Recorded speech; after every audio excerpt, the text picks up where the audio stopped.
Welcome back to another episode of the Diary of a CFO, the space where you will always find real world insight to become a better leader and be better at life. I'm Wasia Kamon, and today I'm so delighted to have with me a special guest, Jeremy Earnshaw.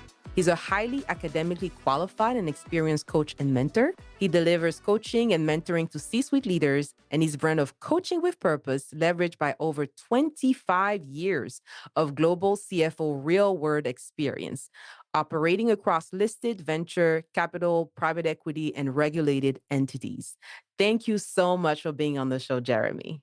Wasia, it's a pleasure to be here. Thank you so much for the invitation, making me feel quite old when you read out all those years of experience. But let's call it experience rather than age.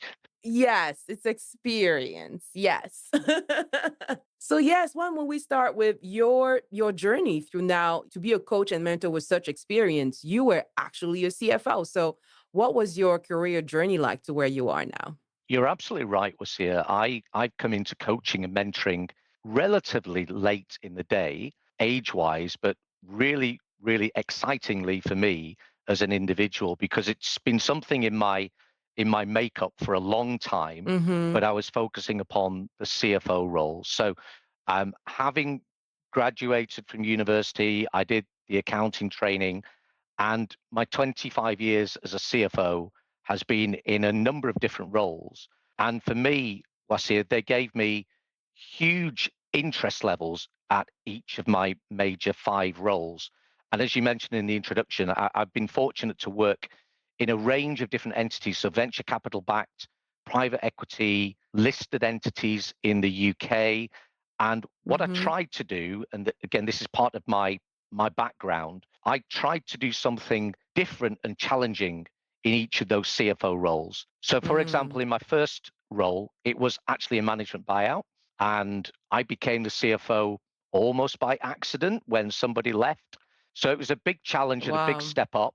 But I think it was Sir Richard Branson who said once, if somebody gives you an opportunity, say yes and think about how and if you can do it later. And that's pretty much Yes. what I did. That experience right at the start of my career was exceptional in terms of the things that happened because we did an exit, and that exit was to the London Stock Exchange, and over a very short period of time. And that was a 4-year role, which was just filled with interest every day. And that set Wow. the standards high for me in terms of interest. My second major Mm-hmm. role was also a public company, and we got involved in mergers and acquisitions and international business. So I was Okay. able to pursue equity and debt fundraising, completion of acquisitions. We did disposals. We did a joint venture in the Republic of Korea. We did 2 reverse takeovers and we raised some equity. I'm condensing 9 years into 30 seconds there, but we Yes. eventually exited to a major US company who wanted to have a presence in the pharmaceutical business, which was ours Mm-hmm. in Europe and the UK.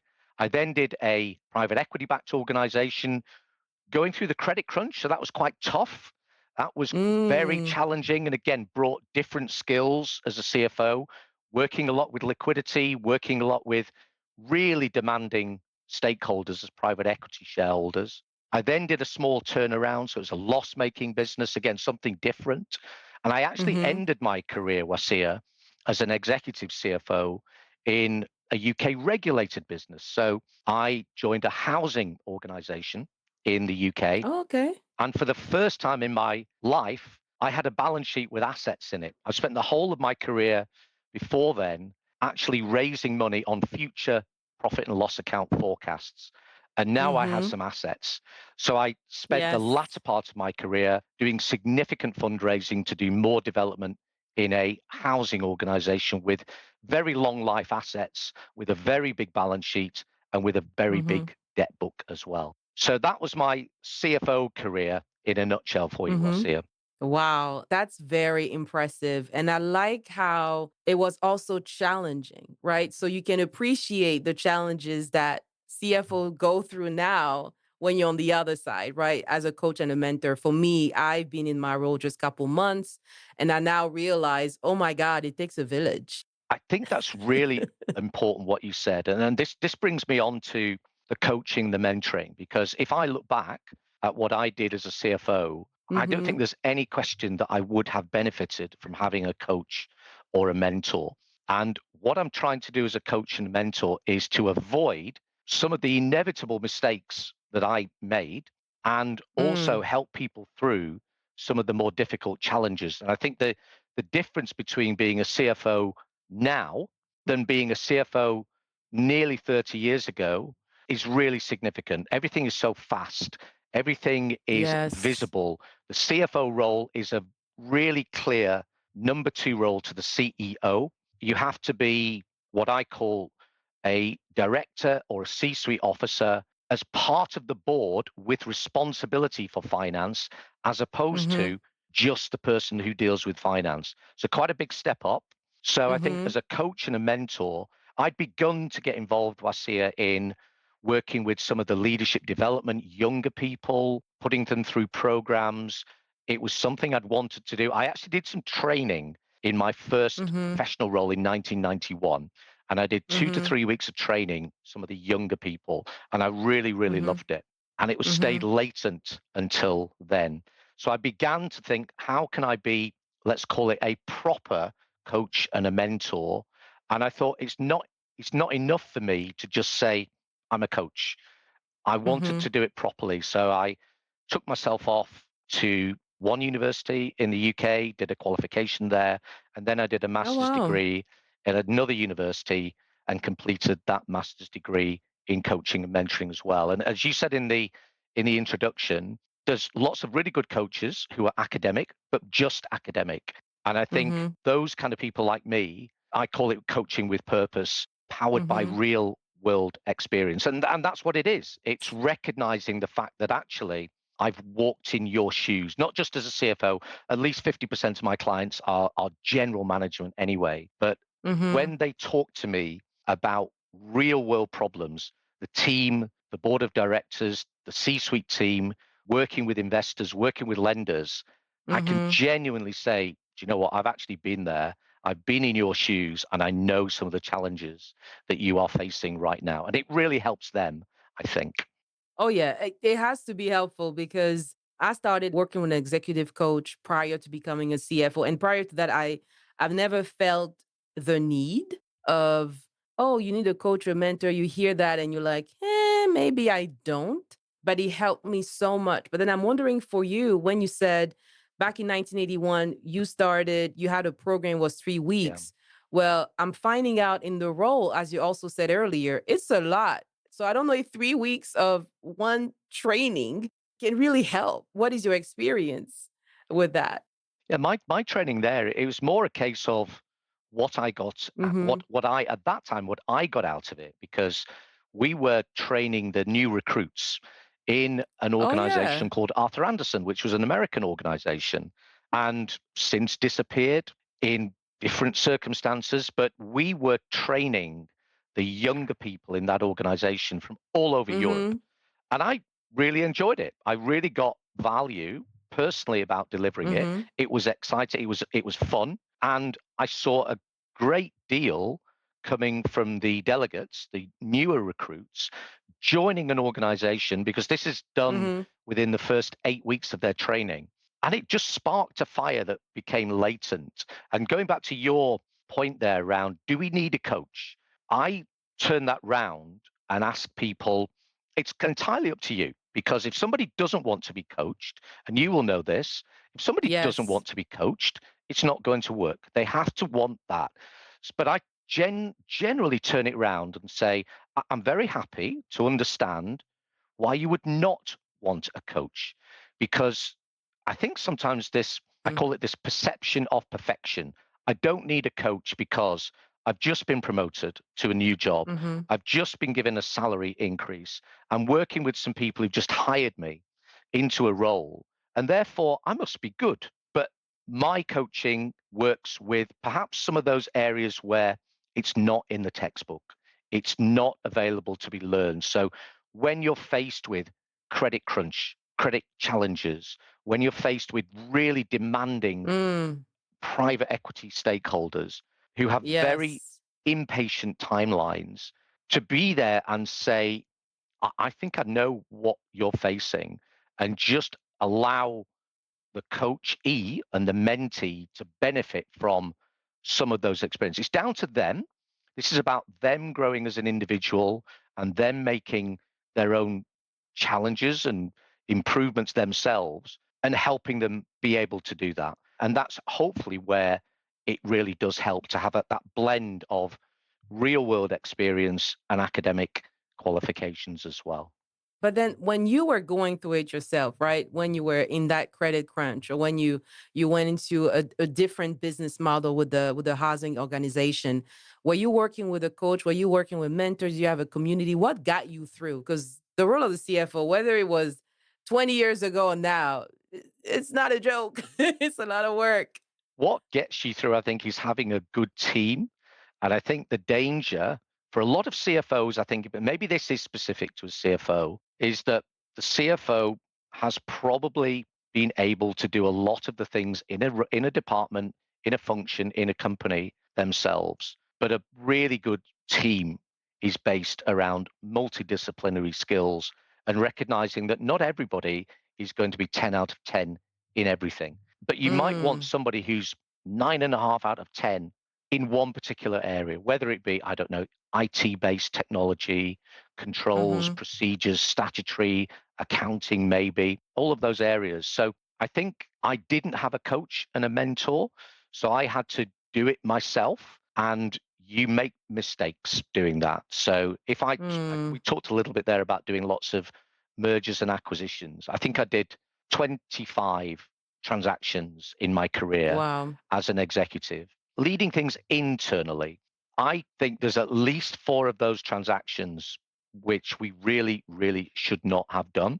And I Mm, think the warning signs were there. We were fortunate in that it didn't really give the group a problem, but we got things wrong. And I think that's what coaching and mentoring can really help with. It opens up that discussion for people to understand the challenges and see what's in front of them clearly so that they can mm-hmm, make their own decisions, but with the benefit of a little bit of mentoring that says, I've been there with you, and here are some of the mistakes that maybe you don't wish to make. So if I was to turn around and show you my back, there'd be a few scars on there. And my mm, mentoring in particular is aimed really at making sure that people don't have to get those scars. They can see them and try not to mm-hmm. have them themselves.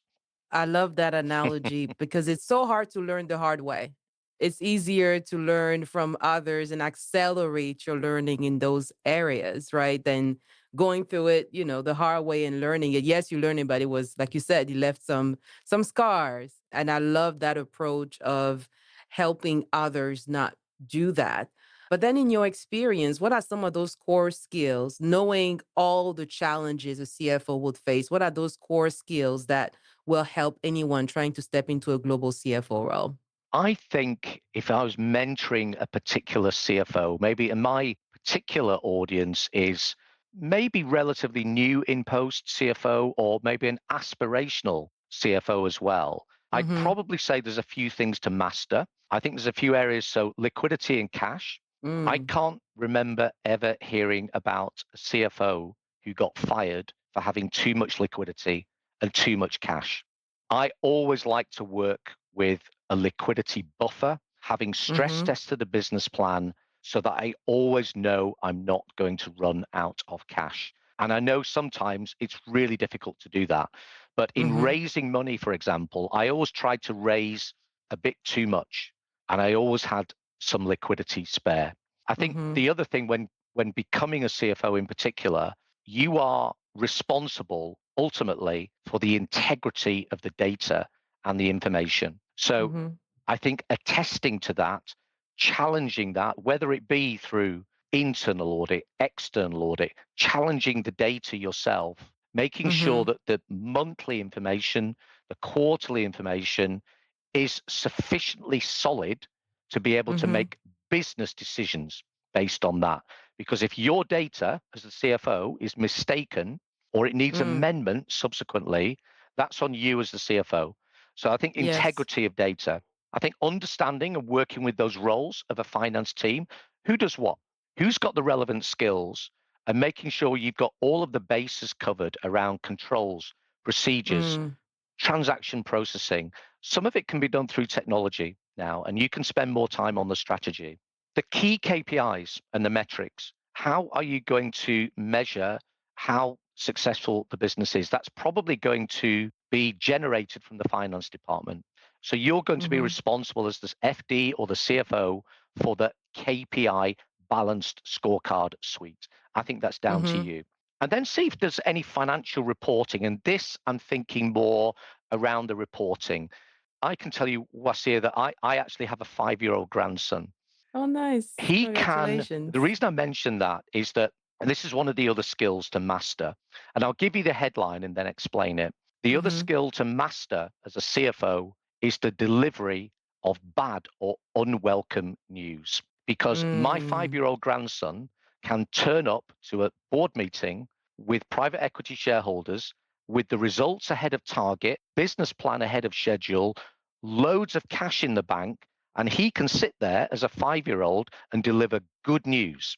It's a little bit different when the budget isn't being met, the cash is not quite as good, the business mm-hmm. plan is falling behind schedule, and the investment is underwater compared to the original investment. That's the part where the good CFO starts to work whatever magic they've got. That's when they start to come Mm, with strategic solutions to problems. Anyone can deliver good news. A good CFO learns to master the bad news as well. So that quality of wow. reporting, particularly when it's unwelcome news, and let's face it, 50% of the time we're going to be dealing with unwelcome news, the law of Yes. averages. So that skill about financial reporting, making sure that you metaphorically send off other members of the board, other members of the investment community, they need to walk away from those meetings and the discussions that you have with them as a CFO, knowing exactly the conclusion that you've given them. So being Mm, crystal clear on what the problem is, if there's a problem, what the extent of that problem is, what the range of solutions are, and a recommended solution. Working with nice. the rest of your C suite team, and don't leave anybody to form their conclusion. I work as a non executive director now as well. And the Mm, last thing that we want as non executives, of which there may be 3 or 4 of us, is that I turn to my right and my left and say, what conclusion did you take from that CFO report or that CEO report? And they have a different mm, view to me when they've listened to the same information. That's a recipe wow. for danger. So I think working with CFOs to be really tight on that information, financial reporting and narratives, it's not about justifying the last month's work. We're demonstrating Mm-hmm. how much data there is, how much work I've done, how long my report can be. Too much can be just too much. And it's about Mm-hmm. the conclusions and the strategy and the key critical conclusions you want to send people away in order to run the business. So Love those would it. be my Wow. takeaways for CFOs. Nice. Love it. Especially the part about bad news. I like how you said everybody can deliver bad news, but it's usually in those moments where the news is not good. So, what are some blind spots or common mistake you see CFOs doing in that area? I think in general, CFOs need to have that balanced approach on risk and reward. And I think Mm, okay. sometimes, even having said that the challenge is dealing with bad news, I think the CFO needs to be seen as an enabler rather than somebody who frustrates things. So, Okay. all the reasons why not to do an investment, all the reasons not to acquire a business. And I was probably the glass half full in my CFO role. And I think you have to be that as a CFO. Otherwise, if you're constantly looking for problems, yes, you have to be perhaps the risk manager. But Mm-hmm. if you've already worked with your colleagues to determine the risk thresholds, the Mm-hmm. risk appetite as well, having a real discussion, how aggressive are we or how risk averse are we? And then pitching your investment strategy, your growth strategy in line with your appetite and making sure they're not misaligned and you're not, as a CFO, being too negative all of the time. At some point, you're going to have to make decisions. And the other thing I think maybe CFOs sometimes fall into the trap of doing, waiting for perfect information. It doesn't Ooh, happen. We don't yes, get perfect information. So if we're yes. waiting and waiting for, well, we just need to land that next big customer. We need to make sure that we've got another supplier in line. We don't have perfect information. So I, Mm-hmm. I think we need to get used to working on 50 to 75% Mm-hmm. probability levels to make decisions as opposed to 90 to 100. And that is sometimes a challenge. It is. At least it was for me. So I'm from an accounting background and I transitioned into FP&A, then leading both functions. So coming from an accounting background, it's all about guidance, the math, everything has to balance. You almost need the number to tie perfectly to say that, yes, I checked the box, my schedule is ready. But then when you move into corporate finance and FP&A and you have to do a forecast, there is no way you will know 100% this is how things are going to be. So, how do you learn to let go of knowing the 90 to 100%? Let me give you an example.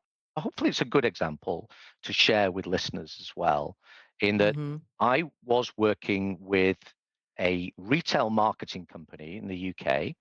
I was the CFO, and we had a very big retail customer.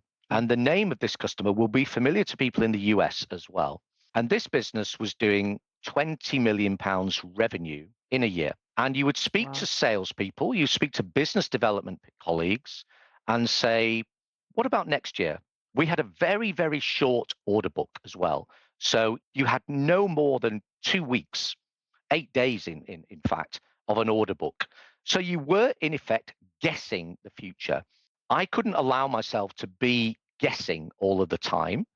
So one of the techniques we used was to try and get some data, not to prove what was going to happen, but to put Mhm. a scientific framework around it. What we Okay. did is we said, let's look at the sales, at the last 12 months sales at every month end for the last 24 months and plot the last 12 months. Then let's literally draw a line through that graph, a line graph Mhm. from those metric points and see Mhm. where the revenue is heading in the next 12 months. I literally got Nice. a ruler out and put it like that and said, if we project it like that, it's going to go to, instead of 20 million, it's going to go to 23 million pounds. My business development and sales professionals are saying we're going to do 26. My question was, how? Because my Mm. maths, my graph, I am happy to project 23 because I've got some history, I've got a graph, it's logical. You Mhm. can't tell me at the moment how to get from 23 to 26. If you can, I am very happy to project 26. And there were some things that influenced that. As an example, if it was an Olympic year, this Mhm. customer did more business with us in an Olympic year. That might be £1 million. So it was a Mhm. question of saying, I can't, I can't predict the future, but I'm giving myself a framework that says when Yes. people come back to me and say, how did you forecast 24 million? I could say, well, our direction of travel was 23. There's the Mhm. science behind it. We had Mhm. £1 million extra due to an Olympic year. We forecast 24. It's Love not it. perfect, but it provided a framework that you could use and use variations of that to say, I'm using something tangible, but I still only had an 8 day order book. Nice. I love it. So using that regression analysis or trend analysis, whatever it is, but having a framework that allows you to let go of knowing 100% and keep questioning because at the end of the day, you have deadlines to submit your budget, right? You can't just keep going around. X in year one, Y in year two, Z in year three. And that business was forecast at the same margin as the existing business. So my challenge as the CFO was, what do you think that our competitors are going to do when they decide, so when we go in and to a customer and say, we'd like your business in our business. Do you think they're going to just allow us to take their business at the same margin as our existing business? I don't think that's going to happen. I think our competitor will fight for that business. Mm-hmm. So, if anything, I think we should be looking at maybe gaining revenue, but maybe at a lower margin than we've had, and then build the margin up higher as we get more into a relationship with that customer. So just challenging that from a commercial sense as well. Yes. And I think that's what maybe people are looking for from a CFO. They're not looking, even though I've said it's really important to have integrity of data, Mm-hmm. that's really something that is going to be assumed. What they really, I think, want you to demonstrate is those commercial skills as well. Mm-hmm. How am I going to help the business as the CFO? Yes, it's all those non-finance and accounting is things sometimes outside that you need to bring back in with your financial lenses. But it brings me to another point about how you deal with your internal and external stakeholders as a CFO, right? You were talking with the sales team and then it was a commercial team. Like, how do you manage those relationships, right? Because not everybody first have a finance and accounting background, but then also they have different interests. They get paid differently, they have different incentive structures, they have different motives. Like, how do you effectively manage those relationships? And that's the other one, besides delivering bad news, dealing with stakeholders is the other one I would put right up there as a CFO, and managing those stakeholders outside of the regular framework as well. Because the the thing I think we have to realize as executives, and this is why I think coaching and mentoring can help it as well, is that these people may only see you once a month Mm, if they're an external stakeholder. They may turn up to a C suite officer meeting, to a business strategy presentation, to a board meeting, and they see you for half an hour mm-hmm, in operation. That's 30 minutes. That 30 minutes has got to count. So that needs to be prepared, mm-hmm, rehearsed. I had a great piece of advice at university once, which I still use today, which was it happened to be with exams at that mm-hmm, point. Always assume you're going to get the most awkward question that you don't really want to come up. Always have an answer for it. Make sure you're prepared for that. mm, 8 times out of 10, it might not come up. When that awkward question comes up, you're ready for it. yes. And that's when you can really demonstrate it. So how do you do that? Working with them outside of a board relationship, having a cup of coffee with them, finding out what they're worried about, Mm-hmm, maybe how they have had successes or failures before. mm, What are they concerned about? What do they want from you? mm-hmm, How do they want the presentations prepared? mm-hmm, Do people want visual presentation? Do they want written presentation? And I think also this sounds quite cynical as well, Wasia. Work out who the high powered, high interested external stakeholders are. mm, So that might be, for example, your lenders, your private equity stakeholders as well, mm-hmm, your shareholders. They have a lot of power mm-hmm, and they're very interested in your performance. There are other kinds of stakeholders that might not be in both of those boxes. So work out who's important, mm-hmm. find out how they want the information presented, work with them outside of the board meetings and with internal stakeholders.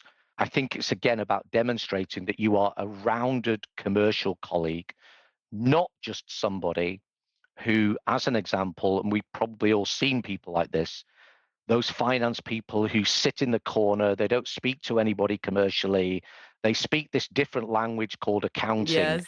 We need to be seen as business enablers. Mm-hmm. So internal communication. I encourage people in CFO world, even when I was in that world as an executive, but now as a coach, try and do a presentation financially without using any numbers. It can really work with what is going to be the majority of your colleagues. Don't really understand numbers, but they might understand graphs. They might understand targets and how far away we are in visual form. They might even want to receive a short video as an example. Mm-hmm. I have people who I work with who they don't do financial board reports. They do a 5 minute video Nice. and they send it along with the management accounts.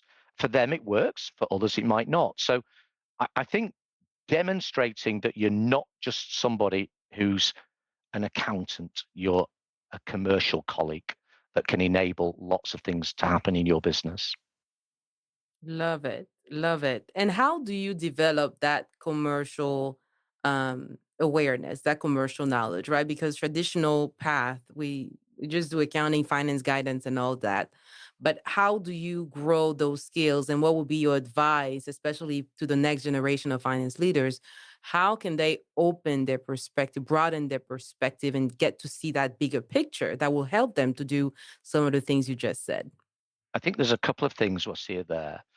Number one, put yourself in the position of being exposed Mm, to those areas. And if I go back to a certain extent around me doing different roles as a CFO because I wanted to do something different each time, there was a logical progression for doing that.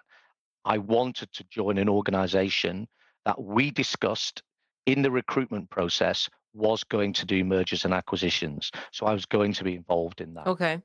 Putting yourself in the position of being exposed to those. And this is why I think coaching and mentoring is important because you're going into a role where you're not the finished article. And that's when a good coach and mentor can say, I know you're not the finished article. Let's work on those gaps so that you can still be part of the solution in your organization whilst learning on the role. Wow. That's my philosophy, which is I like to allow people to learn on the role. Mhm. Might not be everybody for Yes. good reason. Yes. You might not have the time. I really liked to always recruit somebody who I thought was the potential to be a 10 out of 10, but might only be a 6 or a 7 now, but could get there with some support in that as well. So I think that's really important. The other thing is don't stop learning when you've finished your qualifications and your exams. Mm. And I don't take any credit for this, but there's a reasonably well known corporate executive in the UK, happens to have a business and sport background. And I recount a phrase that he used, which is all of a sudden, in any role, not just finance, people who up to that point in their careers have been a sponge for information. They want more information. They want more experience. They're happy to take on challenges. And then in a lot of cases, they stop and they become a rock. Mm. This is what I know. This is what I am. This is how I perform. I am now a rock. And his recommendation is continue to be the sponge and put yourself in the position of doing, for example, more executive education. Mhm. I deliver courses now to executives Nice. on, I do a course on mergers and acquisitions.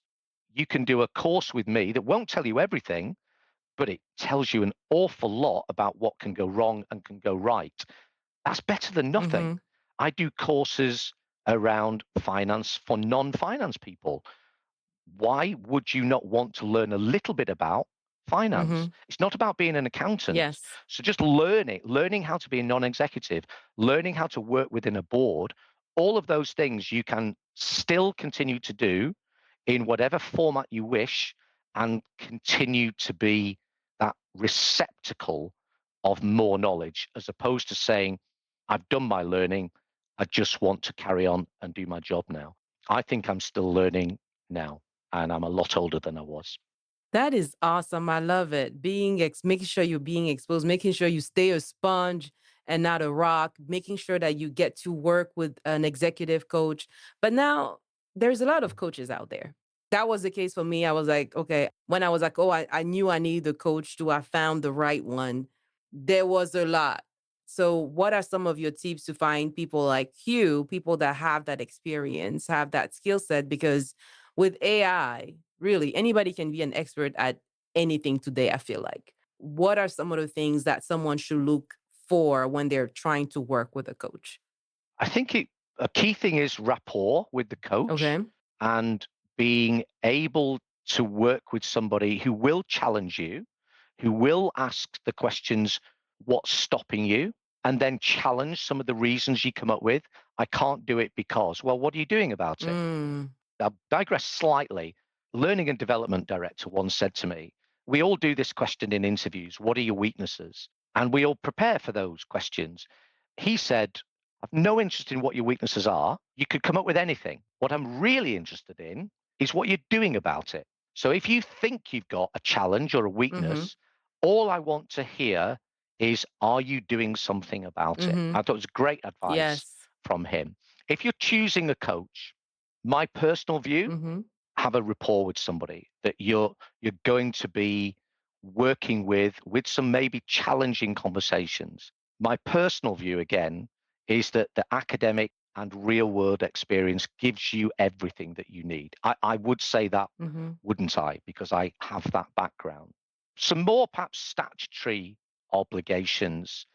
There's a lot of coaches and mentors who become coaches and mentors just by changing their LinkedIn banner. Mm. I would encourage people to review those coaches and mentors. Are they a member, for example, of a professional body? Mm-hmm.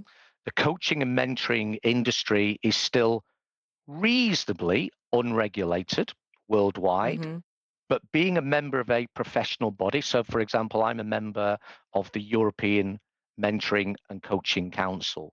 One point about that is that I abide by a global code of ethics. Ah. So I have my own boundaries. There's certain places I can't go as a coach.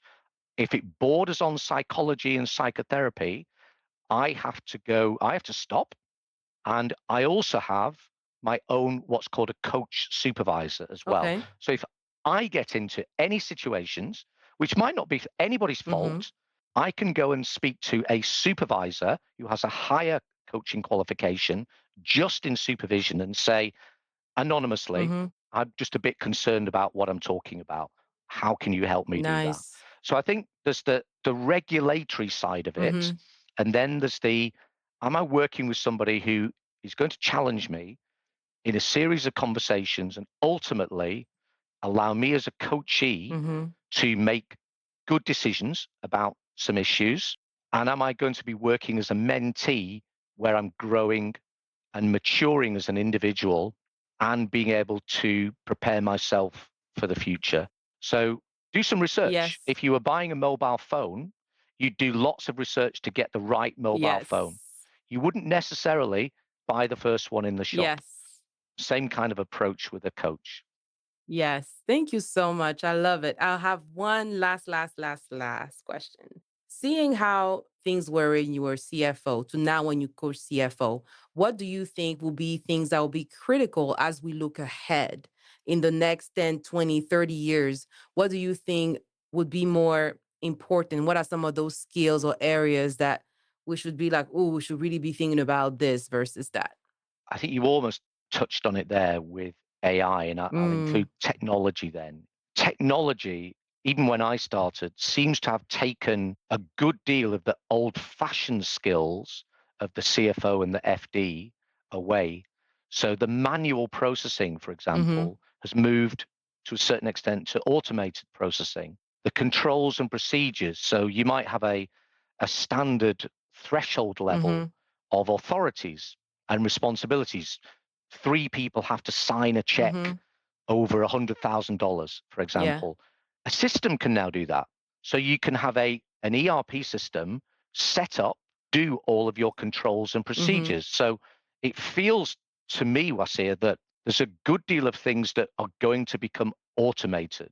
Therefore, the role of the CFO in the future is going to become more and more what you do with the information mm-hmm, rather than the preparation and the integrity of the information. So it feels like we're on that sliding scale mm-hmm, towards becoming more commercial, more decision making, more use to other people around the organization as a skilled business person. And I think we still see, to a certain extent, some of those challenges. When I'm delivering executive education to non finance people, to be fair to them, they don't really know in a lot of cases what a good finance person can do mm, because nobody's ever helped them understand that. So when you talk to them and help them to learn that, well, actually, this person can be a real business asset to you, mm-hmm, they can manage your risk reward investment proposals, they can advise you how to look good in front of a mm-hmm, board when you're presenting information. I think we're moving towards the skills of the commercial colleague rather than the controls and the procedures and the data processor of the past.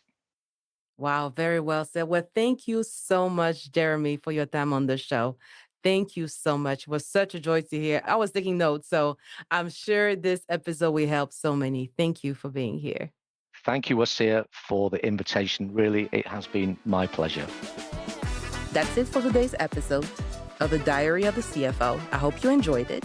If you have any topic you would like me to cover in the future, please send it to ask@thediaryofthecfo.com. Again, send an email to ask@thediaryofthecfo.com. If you connect on LinkedIn, you can just send me a DM. The reason I need it is because I want to make sure I bring you the insight you need to be a better leader and be better at life. If you enjoyed this episode, don't forget to leave a review, subscribe, and share it. And I will see you next in another episode of the Diary of the CFO. Cheers.